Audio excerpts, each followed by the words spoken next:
So non-assertive people will keep their head in the sand, will see situations which would be opportunities to step up to the plate and say something, but they don't say it. They look the other way. And a non-assertive trap that we can fall into can have us in meetings being non-assertive, when we have something to say but we're not adding value. I always think about value, adding value. If you're in a meeting, why are you there if you don't say anything? What value are you adding? Are you just there to be a sponge and absorb? Could you add some value?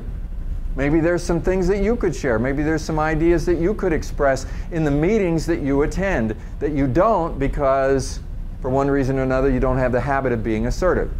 When meeting new people, this was a huge thing for me. When I would meet new people, I was shy. And it was hard for me to meet new people.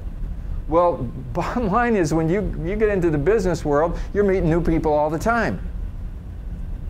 And what's really important is not only do you meet them, but you reach out to them and you establish relationships with them. And if you meet a new person, let's say on the customer side, and they're used to using emails and texts, and it's starting to become a problem, now you got another thing. Not only have you met a new person, but the new person has a behavior that if we keep going this way is going to be a big problem for us. And now you got some things that you need to say. But if you're a non-assertive person, you might just let it go, and let it go, and let it go. And you know what? When you let things go around you, things fall apart.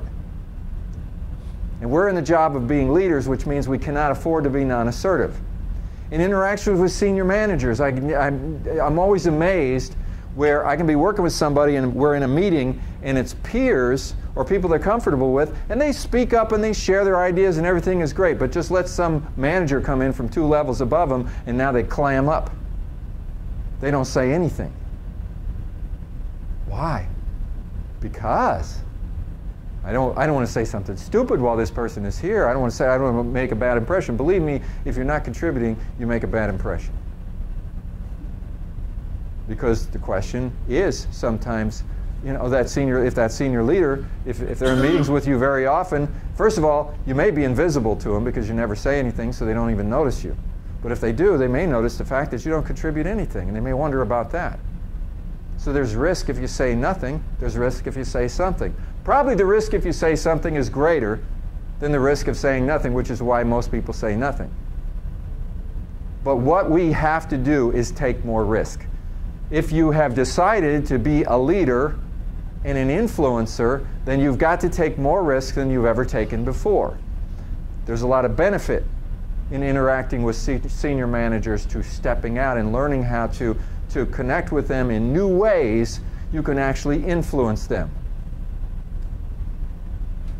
Non-assertive in working with your manager. Non-assertive in the midst of conflict. Non-assertive when working with strong, controlling, difficult people. See, this is a big thing for some people. They back down. When they're around these aggressive people, they back down. Well, that's what they're counting on. That's why they're so aggressive.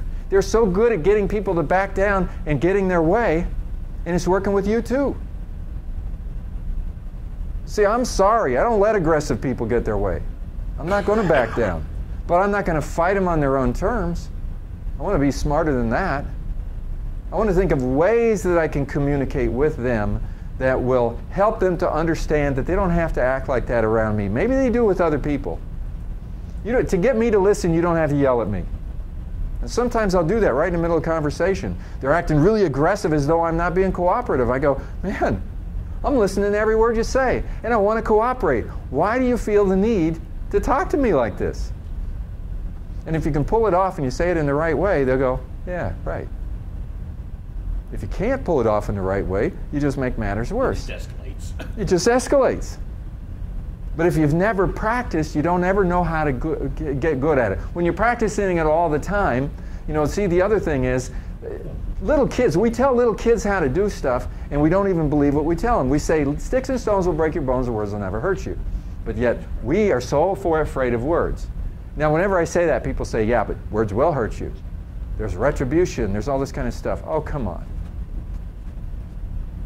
If you took every situation where you had something to say, and there was a strong controlling person there, and you didn't say it, if in every situation had you said something, they would have done some act of retribution? I don't think so. You can find ways to talk to these people in new ways. But if you don't say anything at all and you back down and you freeze up and then you talk about them behind their back, how are you a leader? So I'm calling everybody here, and we all have different challenges. This one especially. If you have people like this that you have to interact with, I would like to challenge every one of you to be more assertive than you have in the past and start experimenting. I don't mean trying to play the same game they're playing. I mean find something that works with this person instead of telling yourself, anything I say is not going to work, and then saying nothing. So be assertive without being aggressive.